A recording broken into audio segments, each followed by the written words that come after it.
अस्सलाम वालेकुम। क्या हाल चाल हैं? ठीक ठाक हैं, खैर खैरियत है। वॉक पे गए थे, नाश्ता कर लिया? चलें जी, बहुत अच्छी बात है। हमारे यहाँ तो बिजली खूब जा रही है, दबा के जा रही है। आप लोगों के यहाँ भी यही हाल है ना?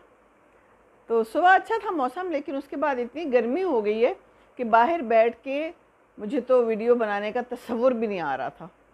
कलियाँ लाई हूँ मैं, ये देखिए मेरे पीछे पड़ी हैं कलियाँ, और इतनी हसीन है और इस वक्त इतनी अच्छी खुशबू आ रही है, इसी कोई हद नहीं है। ओह, अंदर तक चली गई। बहुत हसीन है और इसकी खुशबू बहुत शानदार है।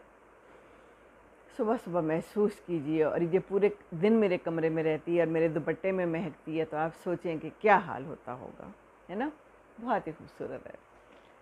तो जी, आज क्या बात है? आज बात ये है कि गर्मी बहुत है और